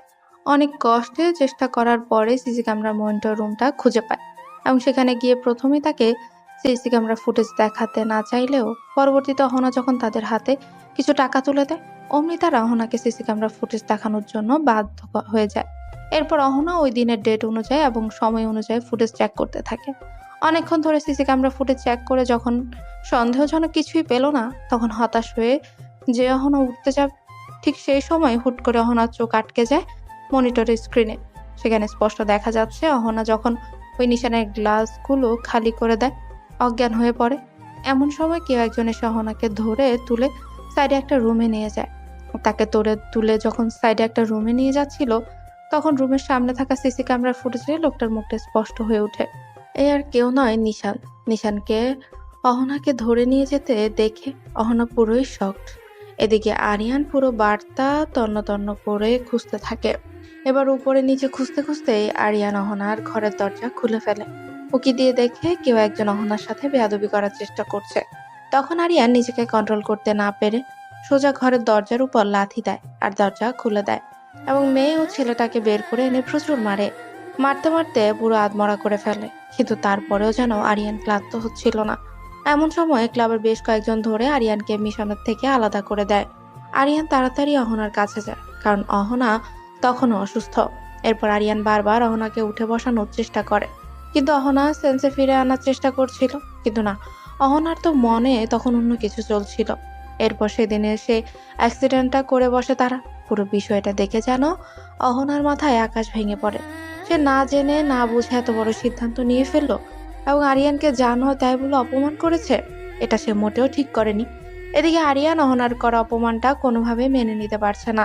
সেদিনের পর থেকে যেন ইচ্ছে করে অহনার সাথে কোনো যোগাযোগ করেনি সে। অহনার সামনেও আসেনি, অহনার সাথে কোনো কথা বলার চেষ্টাও করেনি। কিন্তু এই আরিয়ান এক সময় অহনাকে বার না দেখলে বারবার বাড়িতে ছুটে আসতো। বারবার অহনার ভার্সিটিতে সামনে গিয়ে লুকিয়ে থাকতো, শুধুমাত্র একটা বার অহনাকে দেখার জন্য। সরি আরিয়ান, আমাকে ক্ষমা করে দিও। আমি না বুঝে তোমার সাথে অন্যায় করে ফেলেছি। যেখানে দোষ আমার নিজেরও ছিল, সেই জায়গায় কেন আমি শুধু তোমাকে একমাত্র দায়ী করতে পারি? আমি তো চাইলে সেদিন নিজেকে সংযত করতে পারতাম, কিন্তু না। আমার জিদ, আমার রাগ আমাকে এতটাই নিয়ন্ত্রণ করে ফেলেছিল যে আমি আশেপাশে কি হচ্ছিল কোনো কিছু তোয়াক্কা না করে সেদিন তোমাকে অনেক অন্যায় করে ফেলেছিলাম। আমাকে তুমি ক্ষমা করে দিও। অহনা মনে মনে কথাগুলো ভেবেই সোজা ক্লাবের বাইরে চলে আসে এবং গাড়ি নিয়ে চলে যায় সোজা আরিয়ানদের বাড়ির উদ্দেশ্যে। অহনা আরিয়ানদের বাড়ির গেটে সে গাড়ি থামায় আর দরজা ধাক্কা দিলে আরিয়ানের মা এসে দরজা খুলে দেয়। হঠাৎ এত রাতে এইভাবে অহনাকে বাড়িতে দেখে আরিয়ানের মা ভীষণ অবাক হয়। তখন তিনি চিন্তিত স্বরেই বলেন, কি হয়েছে আহানামা? তুই এক তো রাতে একা কোথা থেকে আসছিস? কিছু কি হয়েছে? কোনো বিপদ আপদ হয়নি তো তোমার? না আম্মু, আমার কোনো অসুবিধা হয়নি, আমি ঠিক আছি। তার আগে বলো তো আরিয়ান কোথায়? কখন থেকে ওকে কল করছি, ও কল রিসিভ করছে না। ওকে বাড়িতে আসেনি এখনো? আরিয়ান তো বাড়িতে এসেছে, সে অনেকক্ষণ হলো। এসে নিজের ঘরে দরজা বন্ধ করে বসে আছে।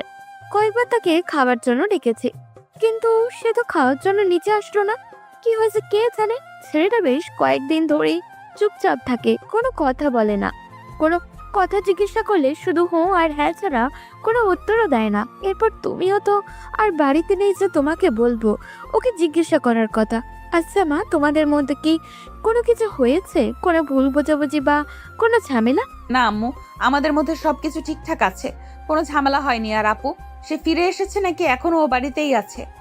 না, অনু তো বললো কিছুদিন পরে আসবে। ও আচ্ছা, ঠিক আছে আম্মু, আমি ঘরে যাচ্ছি। কোনো দরকার হলে ডেকো, আসছি। কথাটা বলেই আরিয়ানের মায়ের কোনো কথা না শুনে সে ধীরে ধীরে ঘরের ভেতর চলে যায়। অহনাকে এভাবে অস্থির হয়ে ঘরের দিকে ছুটতে দেখে আরিয়ানের মা হেসে ফেলে এবং মনে মনে বলে, পাগল, সব নিজেদের মধ্যে নিজেরা কেউ কাউকে ছাড়া থাকতে পারে না, অথচ এত ঝামেলা করতে চায়। আশ্চর্য, এদের নিয়ে যে কি আমি করি। অহনা আর সময় নষ্ট না করে সোজা আরিয়ানের ঘরের দিকে যায়। অহনা আরিয়ানের ঘরে গিয়ে দেখে পুরো ঘর অন্ধকার, চারপাশে কেউ নেই। সারা ঘর থেকে যখন অহনা আরিয়ানকে খুঁজে পায় না, তখন সে আরিয়ানের ঘরের ব্যালকনির দিকে যায়। অহনা আরিয়ানের ঘরের ব্যালকনিতে গিয়ে দেখে আরিয়ান ব্যালকনিতে দাঁড়িয়ে আকাশের দিকে তাকিয়ে কিছু একটা ভাবছে। অহনা খুব আস্তে নীরবে ব্যালকনিতে প্রবেশ করে। এমন সময় হুট করে আরিয়ান বলে ওঠে, হঠাৎ করে এই অসভ্য জানোয়ারের ঘরে কি মনে করে? কথা শোনাচ্ছ? আরে, আপনাদের মতো বড় মাপের মানুষদেরকে আমাদের মতো ছোট মানুষরা কি কখনো কথা শোনাতে পারে? আমরা তো পারি শুধু সুযোগের ব্যবহার করতে, নিতে। আমরা তো খারাপ, অনেক খারাপ, জঘন্য খারাপ। তো এই জঘন্য খারাপের বাড়িতে এলেন, ভয় করলো না? এখন যদি আবার আপনার কোনো ক্ষতি করে বসে, তখন? আরিয়ান দেখো, আমাদের মধ্যে একটা মিসআন্ডারস্ট্যান্ডিং হয়েছে। আমার উচিত ছিল তোমার কথাগুলো শোনা। আমি জানি আমি ভুল করেছি, কিন্তু তাই বলে তুমি আমাকে এভাবে কথা শোনাতে পারো না।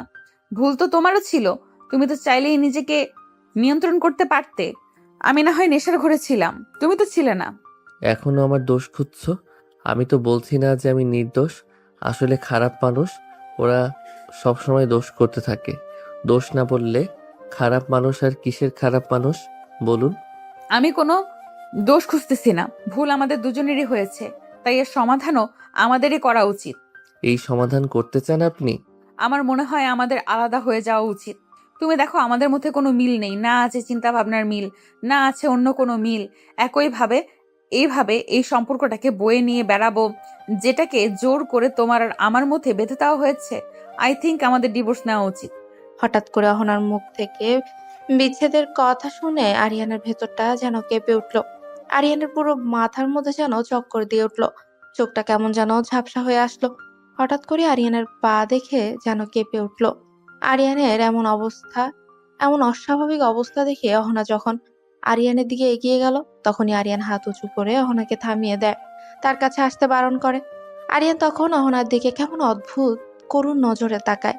আরিয়ানের সেই দৃষ্টি দেখে অহনার ভেতরটা কেঁপে ওঠে এবং অহনা আরিয়ানকে উদ্দেশ্য করে বলে, আমাকে ক্ষমা করো আরিয়ান। আমি চেষ্টা করলেও হয়তো দ্বিতীয়বার আর ভালোবাসতে পারবো না। দ্বিতীয়বার কাউকে কাছের করতে পারবো না, কারণ মায়ের কাছে হাঁটতে পারবো না। আমি নিজেকে আর কারোর সুতোয় বাঁধতে চাই না। আমাকে তুমি পারলে ক্ষমা করে দিও। আমি আপনাকে ক্ষমা করার কে বলুন? আর আমি জানি আপনার কোনো দোষ নেই। আপনার ক্ষমা চাইতে হবে না।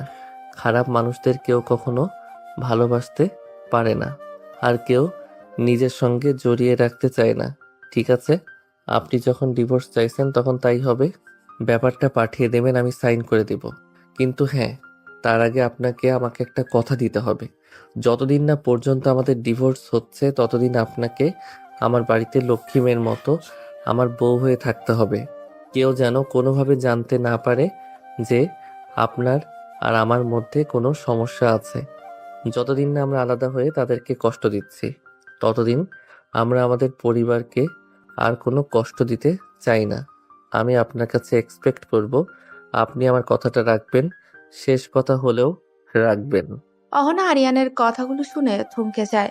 আরিয়ান যে এমন সময় এমন কথা বলবে কখনো সেটা ভাবেনি অহনা। আরিয়ান অহনাকে আর কোনো কথা বলতে না দিয়ে সে ব্যালকনি থেকে বেরিয়ে যায়। আরিয়ান চলে যেতেই অহনা ব্যালকনির গ্রিল ধরে আকাশের দিকে তাকিয়ে ভাবতে থাকে তার অতীতের কিছু কালো অধ্যায়। অহনা যখন অনার্স ফার্স্ট ইয়ারে, তখন তার পরিচয় হয় তাদেরই ক্যাম্পাসের সিনিয়র নিশান নামের একটা ছেলের সঙ্গে। তাদের পরিচয়টা ছিল খুব সাধারণ, কিন্তু এই সাধারণ পরিচয় ধীরে ধীরে অহনা এবং নিশানের মধ্যে খুব ভালো একটা বন্ধুত্ব গড়ে তোলে। তারা দুজন একসঙ্গে ভার্সিটি যেত, একসাথে ফিরে আসতো, ক্যাফেতে বসে কফি খেতে খেতে আড্ডা দিত। নিশান অহনার অ্যাসাইনমেন্টও করে দিত। কোথাও কোনো টপিকস আটকে গেলে সেটা খুব সুন্দর করে বুঝিয়েও দিত। তারা দুজন একসঙ্গে বসে লাইব্রেরিতে বইও পড়তো। ধীরে ধীরে তাদের বন্ধুত্বের বন্ডিংটা এতই ঘন হয়ে যায় যে একটা সময় তারা দুজনেই অনুভব করে যে তাদের সম্পর্কটা বন্ধুত্ব পেরিয়ে অনেকটা দূরই এগিয়ে গেছে। হুট করে নিশান একদিন অহনাকে প্রপোজ করে বসে। অহনা প্রথমে কি রিয়াকশন দিবে বুঝে উঠতে পারছিল না, তাই সে নিশানের থেকে সময় নেয়। কিন্তু নিশান মন খারাপ করে অভিমান করে কয়েকদিন অহনার সঙ্গে দেখাও করে না, কথাও বলে না, যেটা অহনা বুঝতে পারে সেই সাথে খুব মিস করছে, খুব গভীরভাবে মিস করছে। তখন সে ফিল করে যে নিশান ছাড়া তার চলবে না। সে নিশানকে ভালোবেসে ফেলেছে, তার ভালো থাকার জন্য নিশানকে তার প্রয়োজন। এরপর অহনা নিশানকে খুঁজতে থাকে। দুদিন নিশানের জন্য ক্যাম্পাসে অপেক্ষাও করে। তৃতীয় দিনের দিন হুট করে নিশান ক্যাম্পাসে আসলে অহনা দৌড়ে গিয়ে নিশানকে জড়িয়ে ধরে এবং বলে, তুমি আমাকে ছেড়ে কেন গিয়েছিলে নিশান? আমি তো তোমার থেকে সময় চেয়েছিলাম। হুট করে তুমি আমাকে প্রপোজ করে দিলে।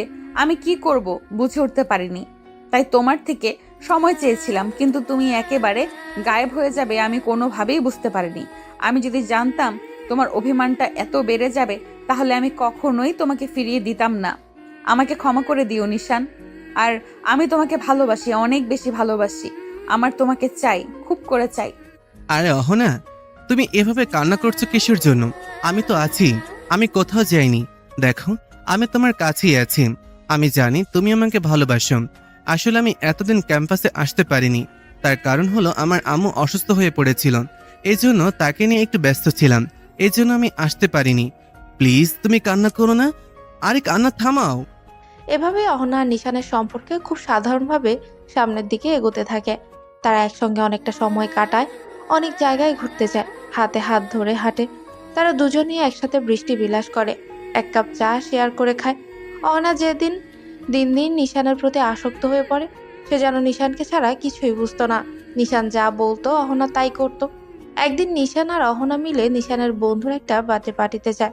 নিশানের বন্ধুর বার্থডে পার্টি গিয়ে তারা অনেক রকম নেশা জাতীয় দ্রব্য গ্রহণ করে এবং নাচ গানও করে, যেটা অহনার একদম ভালো লাগেনি। সে ভেবেছিল নিশান একদম অন্যরকম, কিন্তু এখানে আসার পর সে নিশানকে দেখছে অন্যরকম। অহনা কি করবে কিছুই বুঝে উঠতে পারছিল না। এমন সময় হুট করে নিশান একটা গ্লাস নিয়ে অহনার হাতে দেয় অহনাকে খাওয়ার জন্য, কিন্তু অহনা সেটা খেতে অস্বীকার করে। অহনা যখন সেটা খেতে অস্বীকার করে তখন নিশান অহনার প্রতি অভিমান করার ভান করে, যা দেখে অহনার খারাপ লাগে এবং সে গ্লাসটা হাতেও তুলে নেয়। কিন্তু গ্লাসটা সে হাতে নিলেও সে খেতে পারে না। নিশান যখন তার বন্ধুর ডাকে কিছুটা দূরে গিয়ে দাঁড়িয়ে কথা বলে, তখনই অহনা গ্লাসের পানি একটা পাশের টবে ফেলে দেয়। আর নিশান তার সামনে আসলে এমন ভান করে যেন সে সবটাই খেয়ে ফেলেছে। নিশান যখন দেখে অহনা গ্লাসের সবটুকু খেয়ে ফেলেছে, তখন তাকে হালকা করে জড়িয়ে ধরে একটা হাসি দেয়। নিশান একটা সময় এসে অহনার হাত ধরে পাশের একটা ঘরে নিয়ে যায় এবং অহনার কাছে আসার চেষ্টা করে। অহনা প্রথমে বিষয়টা স্বাভাবিকভাবে নিলেও যখন নিশানের স্পর্শগুলো গভীর হতে থাকে, তখন সে বুঝে নিশান কোনো সাধারণ ইন্টেনশনে ঘরে নিয়ে আসেনি। তখনই অহনা নিশানের থেকে দূরে যেতে চায়। অহনা যখন নিশানের থেকে দূরত্ব বজায় রাখতে চায়, তখন নিশান তাকে জোর করে তার কাছে আসতে বাধ্য করে। এমন সময় অহনা নিশানকে ধাক্কা দিয়ে তার থেকে দূরে সরিয়ে নিশানের গালে জোরে একটা থাপ্পড় মারে। নিশান অহনার হাতে থাপ্পড় খেয়ে অহনার দিকে ভয়ঙ্কর দৃষ্টিতে তাকায়, যেন এক্ষুনি সে অহনাকে মেরে ফেলবে।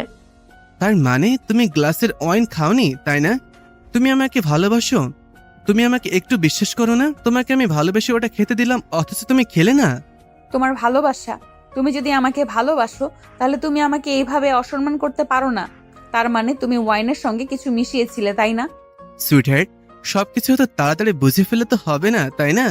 তোমার পেছনে আমি যতটা সময় নষ্ট করেছি, এতটা সময় আমি এর আগে কোনো মেয়ের পেছনে নষ্ট করিনি। তাদেরকে কিছুটা সময় ঘোরাফেরা করালেই তারা আমার বিছানায় চলে আসতো। আর তোমাকে এই পর্যন্ত আনতে আমার ঠিক কতটা সময় নষ্ট হয়েছে তোমার কোনো আইডিয়া আছে?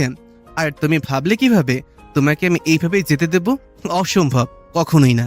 নিশানের কথা শুনে অহনার যেন পুরো মাথা ঘুরে ওঠে। নিশান কি বলছে এগুলো? তার মানে নিশান তাকে কখনোই ভালোবাসেনি, এতদিন তার সাথে ভালোবাসার অভিনয় করেছে এবং তাকে ফাঁসিয়ে তার ক্ষতি করার জন্য নিশান এখানে তাকে নিয়ে এসেছে। এখন অহনা কি করবে, কিভাবে এখান থেকে বেরোবে? কারণ এখানে যারা আছে সকলেই নিশানের বন্ধু বান্ধব। এখান থেকে সহজে বের হতে সে এটা সে খুব ভালোভাবে বুঝতে পারে। অহনা তো এখন কি বলবে বা কি করবে কিছুই বুঝে উঠতে পারছিল না। তার যেন মাথায় কাজ করা বন্ধ করে দিয়েছিল। এখন সে কারো কাছে সাহায্য চাইবে কি? কে তাকে সাহায্য করবে? যখন ভয়ে অহনা জড়সড় হয়ে যায়, ঠিক সেই সময় যেন একটা ভেবে সে তার ফোন বের করে একটা নাম্বারে SMS করে, হেল্প মি লিখে। এখন সে নিজেও জানে না সে কোন নম্বর লিখেছে। এমন সময় হুট করে নিশান থাবা মেরে অহনার হাত থেকে ফোনটা কেড়ে নেয় এবং ফ্লোরে আছাড় মারে। অহনার ফোন ভেঙে চুরমার হয়ে যায়। অহনা এবার আরো ভয় পেয়ে যায়। এখন যদি নিশান বা তার বন্ধু বান্ধব অহনার সাথে খুব খারাপ কিছু করে, তারপরে অহনা তাদের আটকাতে পারবে না। কারণ অহনা এখানে একা, একদম একা। তাকে সাহায্য করার মতো কেউ নেই এখানে। এখন অহনার ভয়াবহ চেহারা দেখে নিশানের খুব বিশ্রীভাবে একটা হাসি দিয়ে চলে আসে এবং জোর করে অহনাকে নিজের কাছে আনতে বাধ্য করে। ভীষণ জোরে যখন সে অহনাকে জবরদস্তি করছিল, এমন সময় অহনা চিৎকার দিয়ে ওঠে। চিৎকার দেওয়া দেখে নিশান আরো বিশ্রীভাবে হাসে এবং বলে, চিৎকার করো সোনা, আরো জোরে চিৎকার করো। কারণ তোমার চিৎকার এই ঘরের বাইরে যাবে না। এই ঘরের বাইরে যে মিউজিকটা চলছে, এতে তোমার চিৎকার কেউ শুনবে না, বরং তোমার চিৎকারে আমার অনুভূতিগুলো আরো জোরালো হবে। নিশানের এই নোংরা কথাগুলো শুনে অহনার ভয় আরো বেড়ে যায়। সে কি করবে কিছুই বুঝে উঠতে পারছিল না। সে নিজেকে বাঁচানোর আপ্রাণ চেষ্টা করতে লাগে। এমন সময় হুট করে দরজাটা ভেঙে যায়। দরজা ভাঙার শব্দে অহনা ও নিশান দুজনেই চমকে দরজার দিকে তাকায়। অহনা দরজার দিকে তাকিয়ে মানুষটাকে দেখে পুরাই অবাক এবং মনে মনে খুশিও হয়। বাইরের অন্ধকার ঠেলে ভেতরে প্রবেশ করে আরিয়ান। অহনা আরিয়ানকে দেখে অবাক হলেও তার মুখে প্রকাশ করে না, কারণ তার অবাক হওয়ার সময় নয় এখন। তার এখান থেকে বেঁচে বেরিয়ে যাওয়া বেশি প্রয়োজন। আরিয়ান ঘরের ভেতরে এসে দাঁড়াতেই অহনা দৌড়ে আরিয়ানের পেছনে গিয়ে লুকায়। এমন সময় নিশান বলে ওঠে, কি হলো জান, তুমি এইভাবে পালিয়ে যাচ্ছ কেন? তুমি না আমাকে ভালোবাসো? তার পরীক্ষা দিতে হবে না? আমিও তোমাকে অনেক ভালোবাসি। প্লিজ এভাবে পালিও না, আরো কাছে এসো আমার। নিশানের এমন কথা শুনে অহনা পেছন থেকে আরিয়ানের শার্ট খামচে ধরে। আরিয়ান বুঝতে পারে অহনা ভয় পাচ্ছে। তখন সে একবার অহনার দিকে তাকায় এবং একবার নিশানের দিকে তাকায়। আরিয়ানের চোখ দিয়ে যেন আগুন বের হচ্ছিল। মনে হয় এক্ষুনি সে নিশানকে ধ্বংস করে ফেলবে। তাই সে আর সময় নষ্ট না করে সোজা নিশানের কাছে গিয়ে তাকে ইচ্ছে মতো মারতে শুরু করে। অহনা নিশানকে মারতে দেখে আরো বেশি ভয় পায় এবং সে আরিয়ানকে আটকানোর চেষ্টা করে। আরিয়ান যেন এখন নিজের মধ্যে নেই। সে চোখ মুখ বন্ধ করে নিশানকে মেরেই যাচ্ছে। অহনা তখন বলে, আরিয়ান প্লিজ ওকে ছেড়ে দাও, ও মরে যাবে। প্লিজ চলো আমরা এখান থেকে চলে যাই, প্লিজ আরিয়ান প্লিজ। অহনার এমন কাতর গলা শুনে আরিয়ান একবার অহনার দিকে তাকায়, আর একবার রাগ ভরা চোখে নিশানের দিকে। তারপর সে অহনাকে নিয়ে সেখান থেকে বেরিয়ে আসে। অহনা আর আরিয়ান রাস্তা দিয়ে পাশাপাশি হাঁটছিল। এমন সময় অহনা হুট করে বলে, তুমি কিভাবে বুঝলে আমি বিপদে আছি, এখন আমার সাহায্যের প্রয়োজন? তোমার ফোন থেকে আমার ফোনে একটা এসএমএস আসে, সেখানে লেখা ছিল হেল্প মি। সেটা দেখে আমার ভীষণ অদ্ভুত লাগে। আমি এসএমএসটা কোথা থেকে করা হয়েছে তার লোকেশন ট্র্যাক করি। লোকেশন ট্র্যাক করে জানতে পারি এটা তো আমাদের কোনো রিলেটিভের বাড়ি না। তাহলে তুমি কোথায়? তার মানে নিশ্চয়ই তুমি কোনো না কোনো বিপদে আছো। তাই আমি আর সময় নষ্ট না করে সেই লোকেশনে চলে আসি। এসে আমি যা দেখি তাতে তো আমারই ভয়, পুরো শরীরের লোম দাঁড়িয়ে যায়। আমি যদি আসতে আর কয়েক মিনিট দেরি করতাম তাহলে তোমার ঠিক কত বড় ক্ষতি হয়ে যেত। তোমার কোনো আইডিয়া আছে? তুমি এখানে কি করছো? এখানে কেন এসেছো? এরপর অহনা একে একে সব কথা আরিয়ানকে খুলে বলে। আরিয়ান যখন জানতে পারে অহনা অন্য কাউকে ভালোবাসে, তখন সে আর নিজেকে ঠিক রাখতে পারে না। ভেতর থেকে যেন ভেঙে যায় সে। সে অহনার আড়ালে চোখের পানি মুছে দেয় এবং অহনাকে কোনো মতে তার বাড়ি পৌঁছে দিয়ে চলে যায়। সেদিনের পর থেকে নিশান অনেকবার অহনার সাথে কথা বলার চেষ্টা করেছে। অহনা নিশানের কোনো কথাই শুনেনি।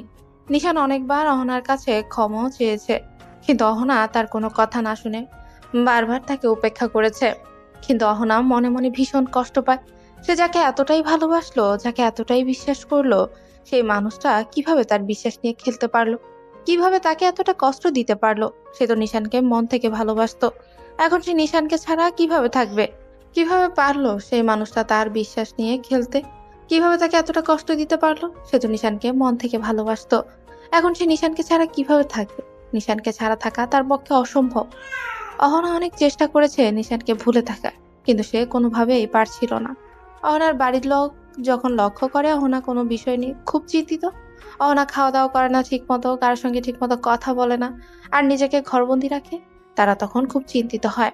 অহনার মা বাবা অহনার বন্ধু বান্ধবের সাথে কথা বলে জানতে চায় কি হয়েছে। অহনার বেস্ট ফ্রেন্ড নিতু তখন অহনার অতীত সম্পর্কে সবকিছুই বলে দেয়। সবকিছু জানার পর অহনার মা বাবা অনেক রেগে যায়। অহনার বাবা কি করবে তার মাথায় কাজ করছিল না। তিনি বাড়িতে এসে খুব ডিস্টার্ব থাকতেন। অহনার মা যখন যান তাকে বোঝাতেন, তখনই অহনার বাবা বলে, আমার আগে বোঝা উচিত ছিল যে মেয়ে বড় হয়েছে, মেয়েকে এখন বিয়ে দিতে হবে। কিন্তু আমি অনেক ভুল করে ফেলেছি, মেয়েকে অনেক স্বাধীনতা দিয়ে ফেলেছি। কিন্তু আর না, আমি আর এই ভুল করব না। তাহলে কি করবে তুমি? আমাদের কি বা করার আছে? আমরা তো শুধু মেয়েকে সাবধান করতে পারি, তার উপরে চাপিয়ে দিতে পারি না। হ্যাঁ, এটা যেমন ঠিক আমরা কিছুই মেয়ের ওপর চাপিয়ে দিতে পারি না, কারণ মেয়ে বড় হয়েছে। ঠিক তেমনি সন্তান যত বড়ই হোক না কেন, সন্তান যখন কোনো ভুল করে তখন বাবা মা হিসেবে আমাদের দায়িত্ব তাকে সঠিক পথে আনা এবং তার ভবিষ্যৎটা আরও উজ্জ্বল করা। কি ভাবছো তুমি? কি করতে চাও? অহনার বাবা অহনার মাকে বলে, তুমি অনু আর তার পুরো পরিবারকে এক্ষুনি এখানে আসতে বলো। এখন অহনার মা অহনার বাবার কথা শুনে অবাক হয়, কিন্তু তারপরেও তিনি অনুকে ফোন দিয়ে তার পুরো পরিবারকে নিয়ে এখানে আসতে বলেন। অনু তার শ্বশুরবাড়ির সবাইকে নিয়ে মা বাবার কথা মতো বাড়িতে আসে। অনুরা যখন বাড়িতে আসে তখন অহনার বাবা কোনো কথা না বলে আরিয়ানের সামনে গিয়ে দাঁড়ায় এবং তার সামনে হাত জোড় করে বলে, দেখো বাবা, এখন আমি তোমাকে যেটা বলতে যাব সেটা শুনে হয়তোবা তোমার মনে হতে পারে আমি ভীষণ স্বার্থপর, কিন্তু আমি আজকে স্বার্থপর হতে চাই। প্লিজ তুমি আমার কথাটা রেখো। আঙ্কেল, আপনি এভাবে বলছেন কেন? কি করতে হবে বলুন। বাবা, আমি চাই তুমি আমার মেয়ে অহনাকে বিয়ে করো আজকে, এক্ষুনি, এই মুহূর্তে। অহনার বাবার এমন কথা শুনে সবাই থমকে যায়। সবার মাথায় যেন আকাশ ভেঙে পড়ে। সবাই কি অনুভূতি প্রকাশ করবে বুঝে উঠতে পারছিল না। কিন্তু অহনার বাবা যে হুট করে এমন কিছু বলবে, এটা আরিয়ানার মা বাবা কোনোভাবে কল্পনা করতে পারেনি। কিন্তু যখন অহনার বাবা হাত জোড় করে সবার সামনে অনুনয় করে বলল, তখন আর বাবার কথাটা কোনোভাবেই কেউ অগ্রাহ্য করতে পারলো না। সবাই রাজি হয়ে যায়। আরিয়ান নিজেও মানা করতে পারেনি। এখন আর বাবার কথাটা, অহনার বাবার কথাটা, অহনার বাবা এই কথাটা যখন অহনাকে গিয়ে বলে, তখন অহনাও অস্বীকার করে। কিন্তু তার বাবা জোর করে অহনার সাথে আরিয়ানের বিয়েটা সেদিন দিয়ে দেয়। সেদিন বিয়ের পরে আরিয়ান যখন অহনার ঘরে যায়, তখন অহনা আরিয়ানকে বলে, দেখো আরিয়ান, তোমার কাছে অজানা কিছুই না। আমি আর কাউকে কোনোদিন ভালোবাসতে পারবো না, আর কাউকে কোনোদিন বিশ্বাস করতে পারবো না, বিশ্বাস করো। তাই তুমি আর কখনো আমার কাছে নিজের স্বামী হওয়ার অধিকার নিয়ে এসো না, কারণ আমি কখনো তোমাকে নিজের স্বামী হিসেবে মেনে নিতে পারবো না, কারণ আমি তো তোমাকে নিজের মনে কখনো জায়গা দিতে পারবো না। আরিয়ান অহনার কথাগুলো শুনে কি বলবে বুঝে উঠতে পারছিল না। কিন্তু তারপরও সে তার আর অহনাকে জোর করতে পারে না। তাই সে চুপচাপ সেদিন সবটাই মেনে নেয়। এরপর অহনাকে আরিয়ানদের বাড়িতে নিয়ে আসা হয়। অহনা 2 দিন আরিয়ানদের বাড়িতে থাকার পর সে জেদ করে সে আর এই বাড়িতে থাকবে না এবং সে নিজের বাড়িতে থাকবে। ঠিক তাই হয়। আরিয়ানও কোনো কথাই অহনা শোনে না। সে জোর করে তার মা বাবার সাথে বাড়িতে চলে যায়। অহনা নিজের বাড়ি থেকে পড়াশোনা শেষ করতে থাকে। আরিয়ান ছোটখাটো একটা কোম্পানিতে চাকরি করে আর পাশাপাশি পড়াশোনা। আরিয়ান অহনার থেকে বয়সে ছোট হলেও জ্ঞান বুদ্ধিতে অহনার থেকে অনেকটাই এগিয়ে। সে অহনাদের বাড়িতে মাঝে মাঝে যেত অহনার রাগ ভাঙাতে এবং অহনাকে নিজের বাড়িতে ফিরিয়ে আনতে। বারবার আরিয়ানকে ফিরিয়ে দিয়েছে। আরিয়ান যখন অহনাদের বাড়িতে যেত তখন অহনা আরিয়ানকে প্রচুর অপমান করত, কারণ সে আরিয়ানকে বারবার ফিরিয়ে দেওয়ার পরেও কেন আরিয়ান বারবার তার কাছে যায়। একদিন অহনা রাগ করে সারা রাত বৃষ্টিতে ভিজেছে। সেদিন প্রচুর ঝড় বৃষ্টি হচ্ছিল এবং সেই ঝড় বৃষ্টিতে সারা রাত অহনা নিজেকে কষ্ট দেওয়ার জন্য ছাদের উপর দাঁড়িয়ে থাকে। সারা রাত বৃষ্টিতে ভেজার ফলে অহনার প্রচুর জ্বর আসে শরীরে। অহনার এমন অবস্থা দেখে তার মা বাবাও বেশ ভয় পেয়ে যায়। তারা আরিয়ানকে খবর দেয়। আরিয়ান এসে দেখে অহনার সমস্ত শরীর জ্বরে পুড়ে যাচ্ছে। তাই সে কোনো কুল কিনারা না পেয়ে অহনাকে নিয়ে ডাক্তারের কাছে যায়। ডাক্তারের কাছে যেতে ডাক্তারও ভীষণ রাগ করে অহনার এই অবস্থা দেখে। সেদিন অহনাকে ডাক্তারের কাছে না হলে ডাক্তার অহনাকে ভর্তি নিয়ে রাখে এবং সারা রাত আরিয়ান অহনার পাশে বসে থাকে এবং অহনার সেবা করে। সারা রাত সেবা করার পরে যখন একটু জ্বর কমে আসে তখন আরিয়ানের চোখ লেগে যায় এবং সে অহনার পাশেই তার হাতের কাছে মাথা রেখে চেয়ারে বসে ঘুমিয়ে যায়। সকালে ঘুম ভাঙতে অহনা লক্ষ্য করে আরিয়ান তার বেডের পাশে ঘুমোচ্ছে। তখন সে বুঝে উঠতে পারছিল না কি হয়েছে। যখন সে তার মাথায় একটু চাপ দেয় তখন সে বুঝতে পারে সে তো বৃষ্টিতে ভিজে ছাদে দাঁড়িয়েছিল, তাহলে এখন এখানে কেন? পরে অহনা সুস্থ হওয়ার পর তার মার কাছ থেকে জানতে পারে অহনা এরপরে টানা 2 দিন জ্ঞান হারাচ্ছিল এবং এই 2 দিন আরিয়ান খাওয়া দাওয়া বন্ধ করে সারা দিন অহনা সেবা করেছে। 1 সেকেন্ডের জন্য অহনার কাছ থেকে দূরে যেত না। অহনা মায়ের কাছ থেকে সব শুনে আরিয়ানের ব্যাপারে ভীষণ খারাপ লাগে। আরিয়ান কেন বারবার তার জন্য এত কিছু করে? সে ভেবেছিল হয়তো আরিয়ান তার প্রেমে পড়তে পারে। এর জন্য সে সবসময় দূরত্ব বজায় রাখত, কারণ সে যে কষ্টটা পেয়েছে সেই কষ্ট যেন আরিয়ান না পায়। এর জন্য সে আরিয়ানের থেকে দূরে থাকার চেষ্টা করত। কিন্তু আরিয়ানের এসব ব্যবহার তার মনকে ভীষণভাবে ভাবাতো। সে একদিন আরিয়ানকে ডেকে কথা বলে। দেখো আরিয়ান, আমি চাই তুমি আমার থেকে দূরত্ব বজায় রাখো, কিন্তু তারপরও বারবার কেন তুমি আমার কাছে আসো? আমার কাছে এসো না। আমি একটা জ্বলন্ত কয়লা। আমার কাছে আসলে তুমিও ঝলসে যাবে। আমি তোমার কাছে ঝলসে যেতে চাই। ঝলসে যেতে চাই কি? আমি তো অনেক আগে থেকেই তোমার আগুনে চলে গেছি। ভাইয়ার বিয়ের দিন এসে যখন প্রথম তোমাকে দেখি, সেদিন তোমার এই অবুঝ মুখখানা দেখে আমি তোমার প্রেমে পড়ে যাই। এরপর অনেকবার তোমাকে বোঝানোর চেষ্টা করেছি, কিন্তু তুমি বোঝোনি। তুমি আমাকে পাত্তাই দাওনি। বিয়ের পরে যখন তোমাকে আমি বলতে যাব, এমন সময় তুমি তোমার পুরনো প্রেমের গল্প বলে আমাকে নিজের থেকে দূরে সরিয়ে দিলে। আর কিভাবে বলবো বলো? আমি তোমাকে ভালোবাসি অহনা, অনেক বেশি ভালোবাসি। অহনা, নিচে আসো আম্মু, খাবার দিয়েছে, খেয়ে নিও। অহনা আরিয়ানের মায়ের কথা শুনে হঠাৎ করে পেছনে তাকিয়ে দেখে আরিয়ানের মা ব্যালকনির দরজার কাছেই দাঁড়িয়ে অহনাকে বলছে। তাই অহনাও খুব সতর্ক